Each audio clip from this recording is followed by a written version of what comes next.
Hi everyone, thanks for joining us. It's Scott Clark here from ThinkCloud, doing this webinar for Grow My SME, Survive, Revive and Thrive.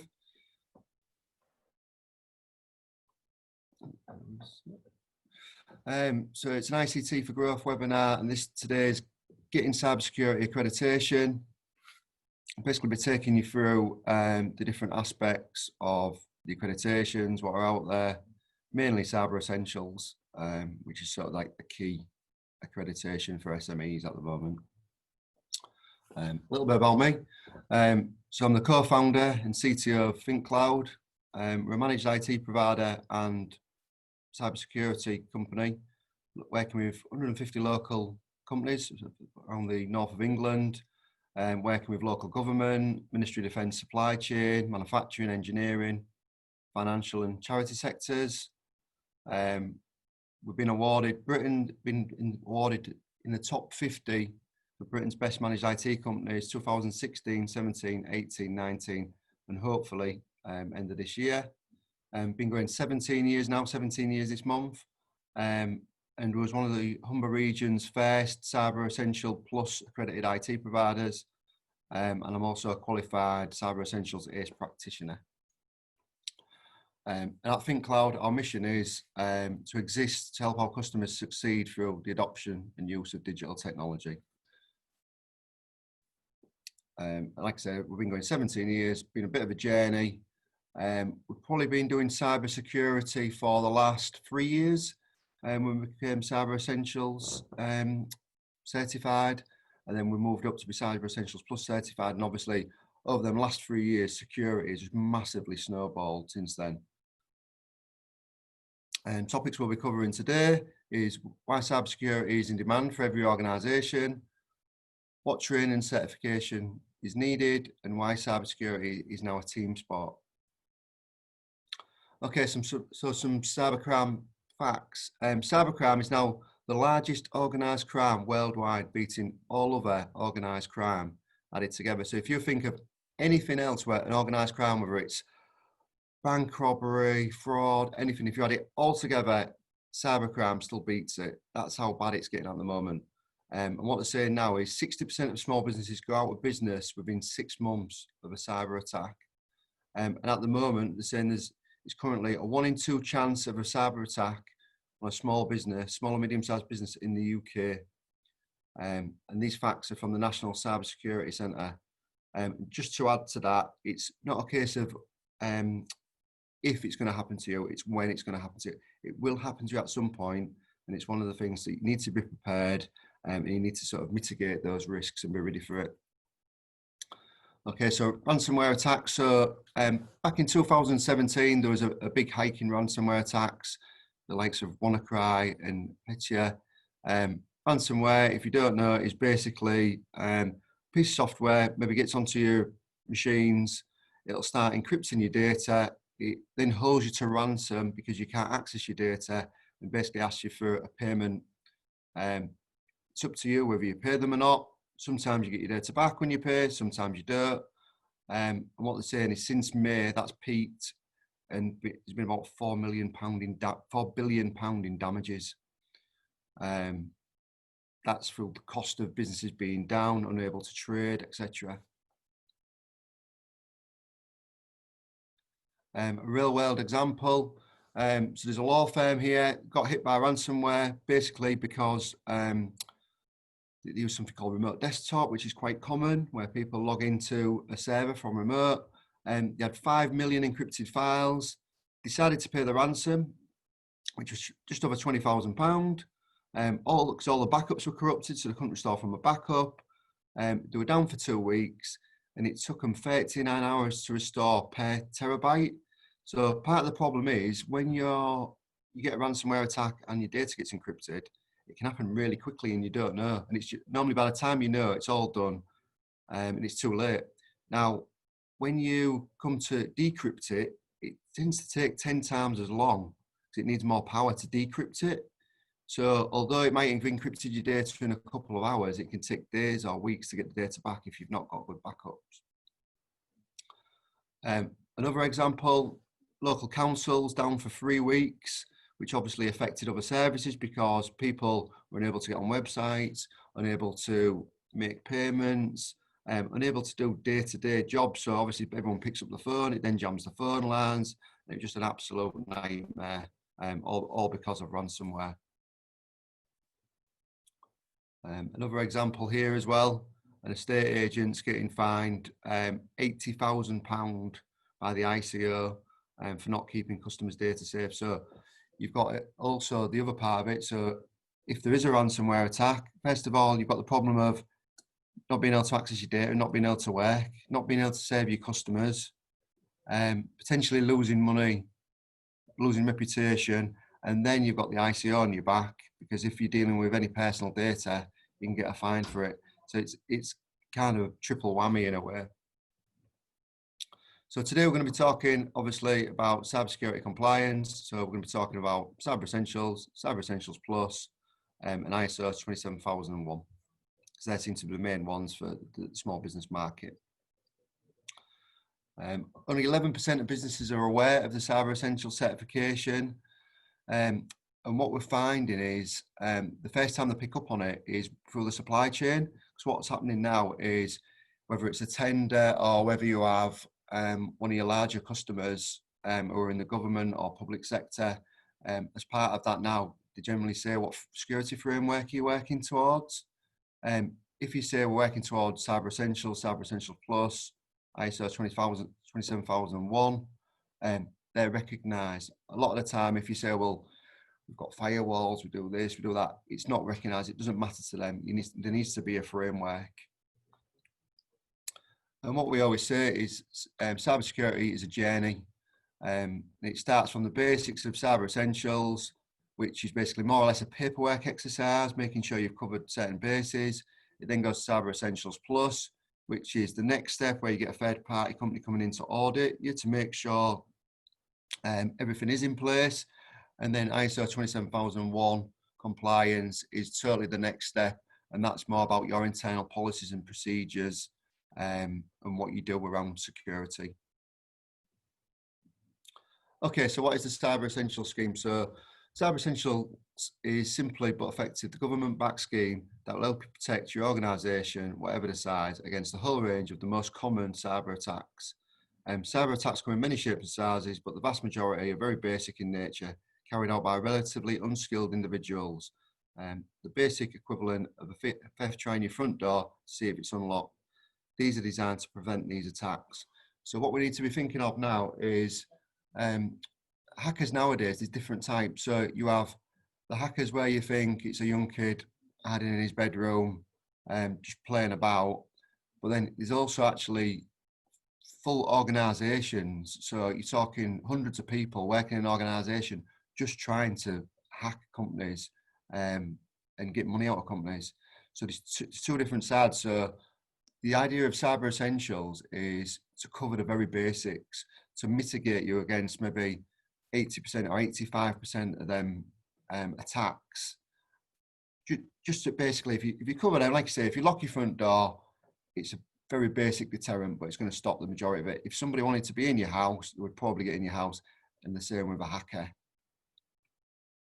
Why Cyber Essentials? Reassure customers in your supply chain that you're working to secure your IT against a cyber attack.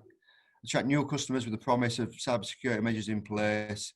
Ensures that you have a clear picture of your organisation's cybersecurity level. Like I say, some public sector contracts require Cyber Essentials certification throughout the supply chain. So it might not be your customer who is requiring it, but it might be an indirect customer. So it might be a customer of a customer who needs it, but because it's the supply chain, it may need to go one or two steps down. So basically, it can be a little bit confusing, because Cyber Essentials is the framework and Cyber Essentials is also the basic level. They should really call it sort of Cyber Essentials standard or basic. But the basic side of it is Cyber Essentials, the entry level certification, which helps protect against a wide variety of the most common cyber attacks. This is important because vulnerabilities to simple attacks can mark you out as a target, more in depth and unwanted attention from cyber criminals. So basically, if you've got a vulnerability, somebody can come in there, download a piece of software, and that's like a beacon on the internet, and it basically alerts people to say that you're vulnerable to that attack, and people will try and attack you. So that's what we're trying to mitigate. It's very cheap. Like I say, you can budget between £300 to £600 a year. It takes about a week, providing you've got everything in place. And it's what we recommend every business should have, really. It also affects you, if you have any cyber insurance, it helps with that as well. Now, Cyber Essentials Plus is the next step up. Cyber Essentials Plus builds on Cyber Essentials, and the protection you need is pretty much the same. The difference with Cyber Essentials Plus is a third party must verify the standards through a hands-on technical assessment, including internal and external vulnerability scans. The cost of this is sort of $3,600 to $3,600. Generally takes 2 weeks if you've got everything in place. Like I say, you've got to do Cyber Essentials anyway, and then you add this onto it. It's more a case of, once you've done it, they'll try and do a vulnerability test externally to make sure your firewall's in place and it's blocking things it should be blocking. And then also they'll do a vulnerability test internal. So basically they'll load a piece of software on some of your machines, test the machines for vulnerabilities to say that if a hacker did get in, what could they actually get? What tools could they use? And what information would they have access to? Quite often what we find is when customers go through this, you'll go through it, it'll pick up on some minor details. The IT provider or the IT manager would go through the steps. You get a list of steps you need to do, and then a week later they try again, and you've generally passed. As long as you've not got any really old software or anything really, really out of date. So minimum requirements is you need a securely configured firewall or internet gateway. Software firewalls configured on servers and desktops, laptops, password policies, and you need to have, so not just having a password policy of sort of 8 characters, etc. You also have to have proof that all machines have that. So if you have an IT manager or an IT company who looks after it, they can provide a snapshot or maybe a password policy to prove that. All devices must be patched within 14 days. All devices must have antivirus or malware protection. Administrator rights need to be taken off the machine. So basically what administrator rights means is if you can install software on your machine without it prompting you for a password, it means you've got administrator rights. You shouldn't have that, because if a virus or any malware gets on your machine, it means they've got the rights to install software as well. So it's a very good way of just mitigating some risk. And all software should be current and vendor supported. So a good example of that at the minute is if you have Windows 7 on your devices, that is an instant failure. If you have Server 2003 or Server 2008, again, instant failure. And then as of October, anything older than Office 2016 as of October, then again, that's an instant failure. And things like Sage, so if you've got a version of Sage that's maybe 5 or 6 years old, again, old software needs to be replaced and updated.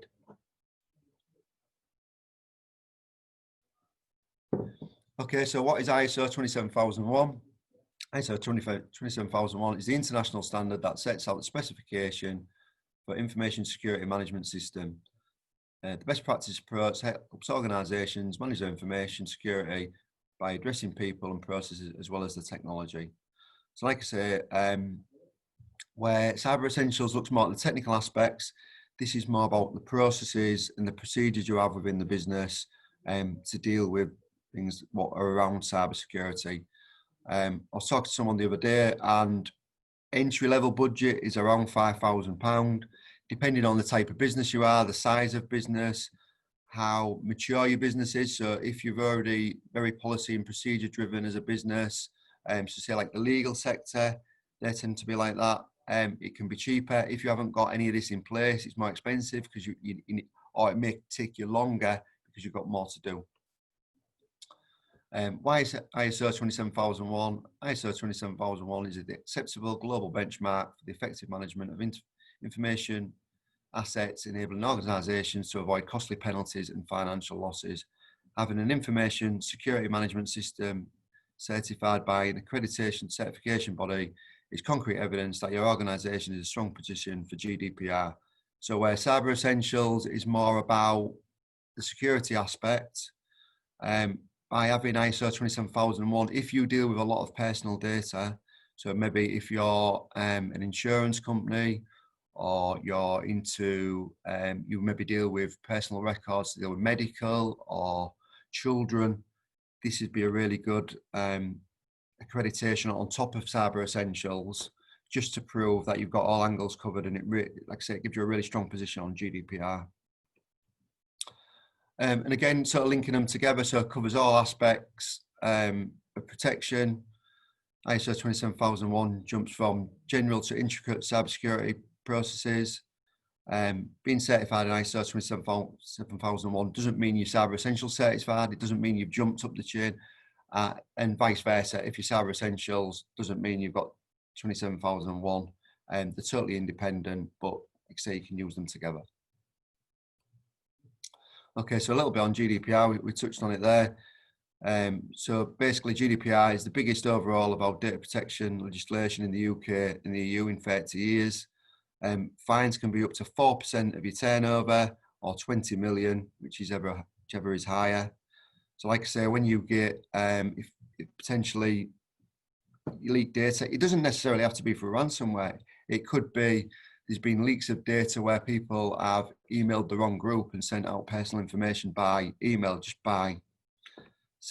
people have done it by sending it out to all rather than just select people. That can be classed as a breach.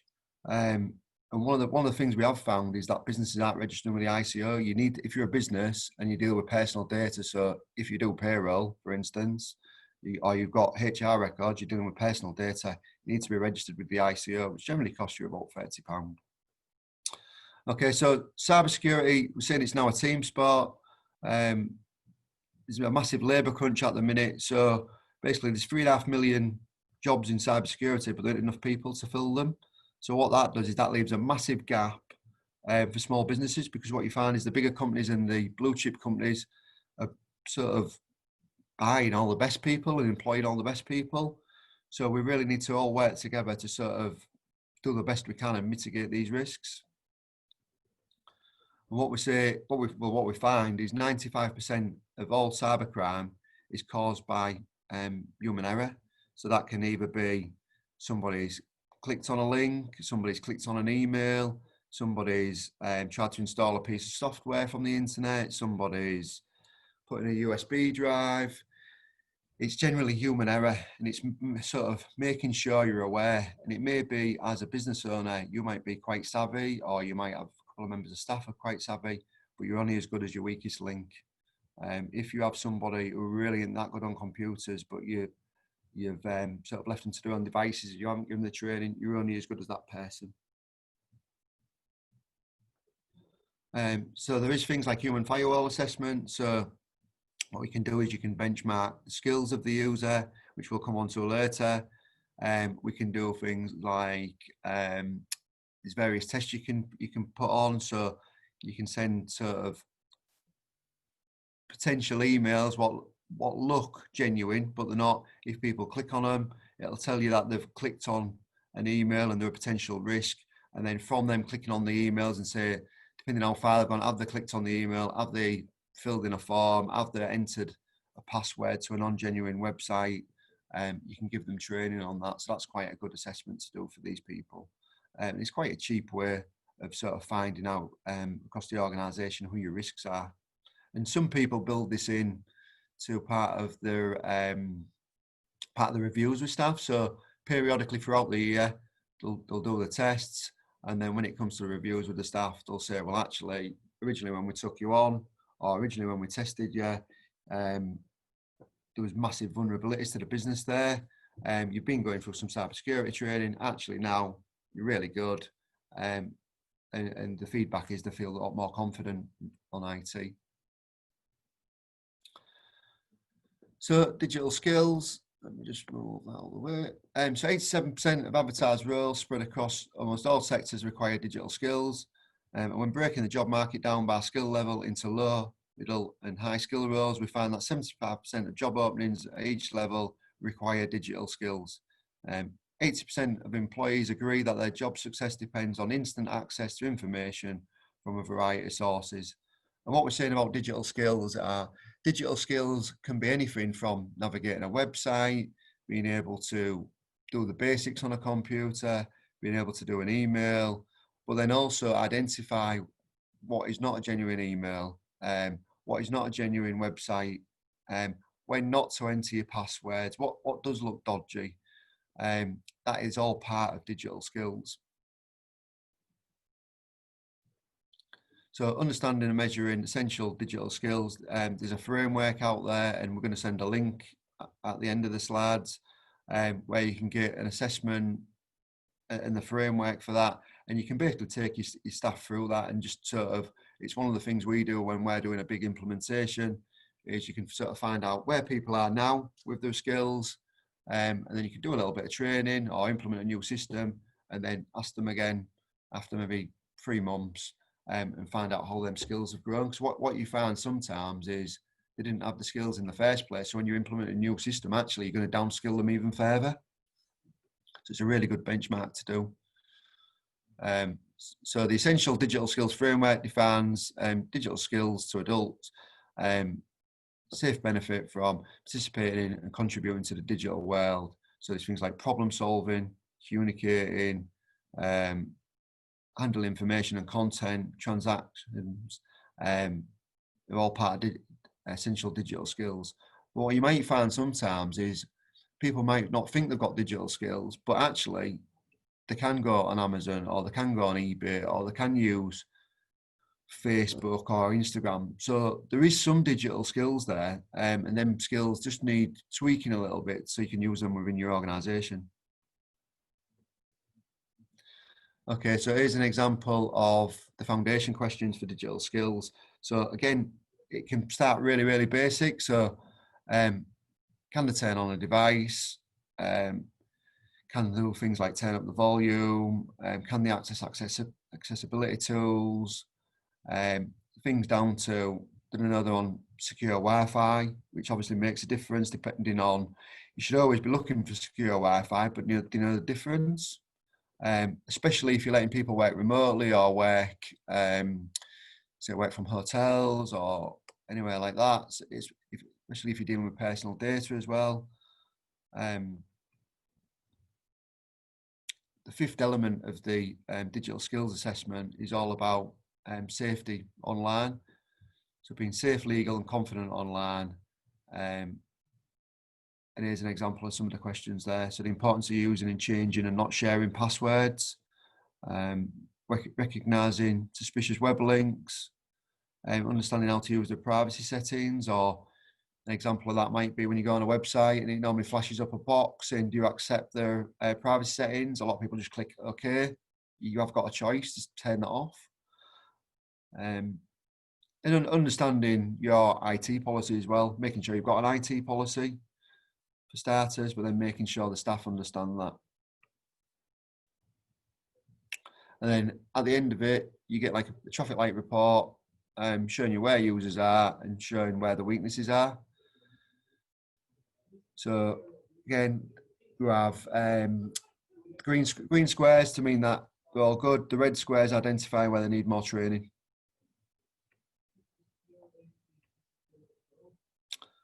Okay, so I mean, we've gone through that pretty quickly, really. Usually get a lot of questions, so answer some questions.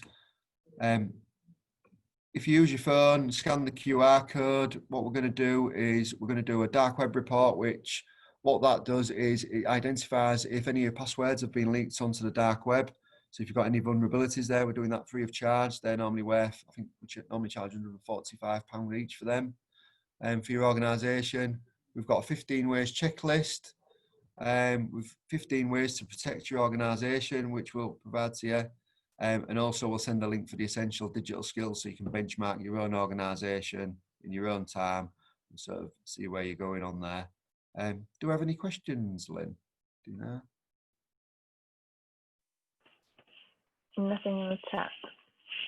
Nothing at the minute. Any questions, anybody? If you pop it into the chat. Otherwise, I'll move on to the other slides.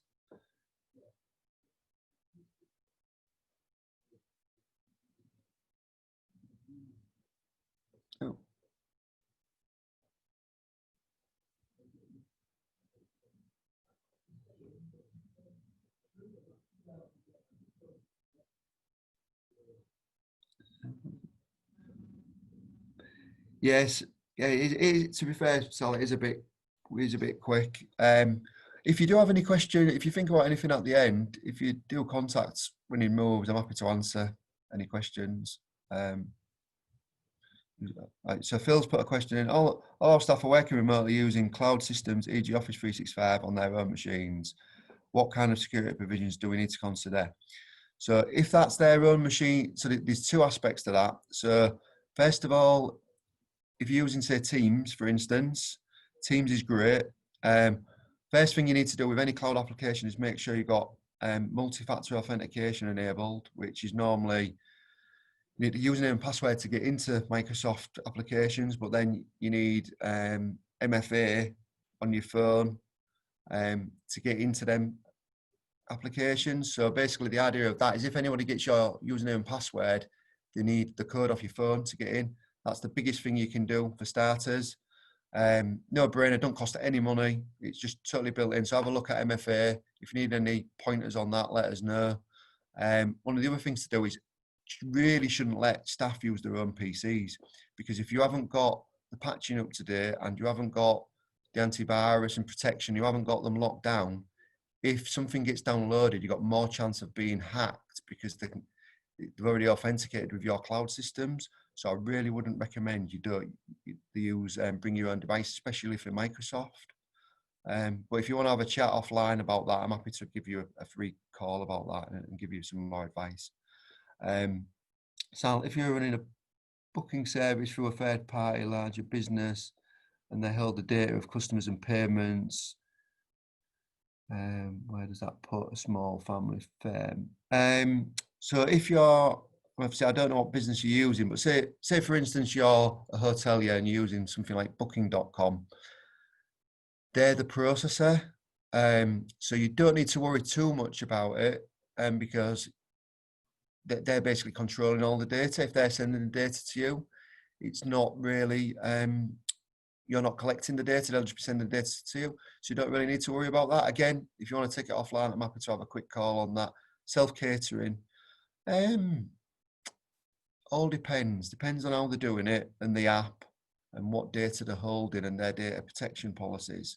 So it's not always straightforward. It normally needs a little bit of looking at, but again, so I'm happy to have a quick call. I'm sure we can just map it out and I'll give you some free advice on that. There's no problem. Any other questions before I move on?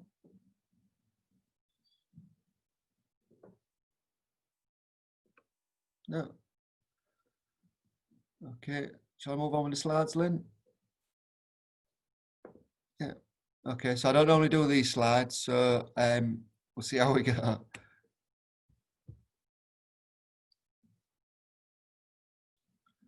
Okay, so digital technology adoption support available. Basically through Grow My SME, we're basically going to show you what's available. So some more ICT for Growth webinars. So 6th of October, 30 ways to promote your website. 7th of October, business continuity planning. 13th of October, how to become a Jedi Knight in content marketing. 20th of October, how to do market research in 5 easy steps. So again, they're all done by trusted partners, but will all generally run their own businesses and try and give you the best insight possible. Okay, so if you've got any interest in the Digital Catalyst program, or any interest at all really, register your business with Grow My SME to become eligible. You get access to business grants, and investment advisory, one-to-one business growth advisory sessions, one-to-one expert mentoring sessions, supply chain network, Digital Catalyst, business scale-up programs.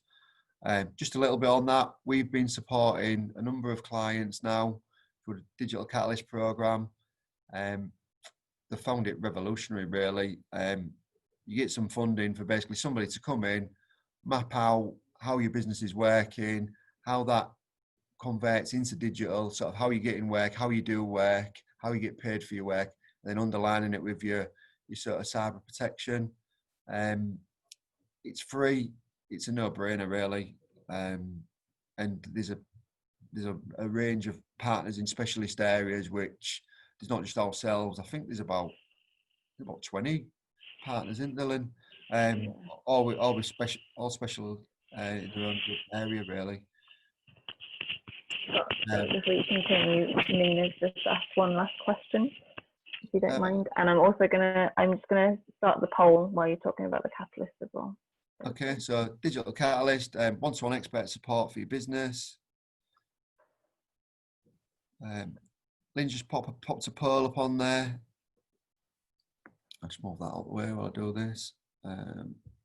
So support available.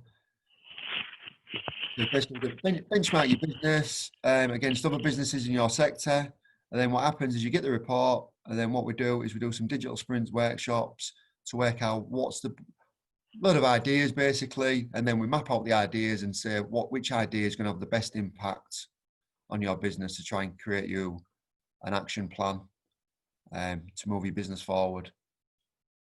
So at least if you didn't have an idea, or even if you did have an idea and just want it reaffirming, it sort of does that for you. So in a nutshell, Digital Catalyst offers bespoke one-to-one support for businesses for expert technology specialists.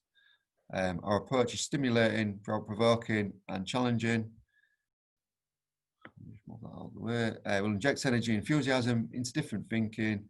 We help to develop teams, inspire creativity and generate new and exciting ideas. Assist with any aspect of digital technology adoption, including working more effectively and efficiently, developing new products and services, enhancing your customer offering and winning more work with existing and new clients, attracting and retaining staff, keeping you cyber safe with effective security systems, access to further support, grants and funding, hand-holding to get you started, take a shortcut to the right solution for your business. And some examples of projects: move operations to the cloud, consolidate technology infrastructures, tools and applications to increase productivity, introducing e-commerce, cybersecurity, online accounting, implement CRM, customer relationship management, helping you overcome challenges adopting digital technology, including identifying which technologies could add value to your business, judge which options offer value for money and will deliver highest return investment now and in the future, understanding the knock-on changes that will be required, e.g. introducing cloud computing could mean different security and working practices, identify how different technologies will integrate with your existing systems and processes, and how to implement and manage technology on an ongoing basis. Outcomes, real and lasting impact, increasing business agile, flexible and resilience, growth, higher profits, increased efficiency, reducing costs so you can deliver more for less, enhance customer experience for existing and new clients, attracting and retaining staff, and of course, cybersecurity. So if you've got any interest, it's really worth talking to the team. Telephone number and email there. I'll pop on the website to have a look. Scott, we just had one more question from Mina. She's just... Yeah, let's have a look. Mina, do you help a VPN if you are do you need a VPN if you're working remotely? Totally depends on your business. So if you are, so a lot of our customers, we move them fully to the cloud, so you don't need VPNs. If you have business applications within your business which are on an on-premise server or on-premise infrastructure, yes, you will need a VPN. Beware of certain VPNs which are advertised on TV or on websites, because there are VPNs out there which are just there to, they say they're there to keep your information safe, but what they actually do is steal your information.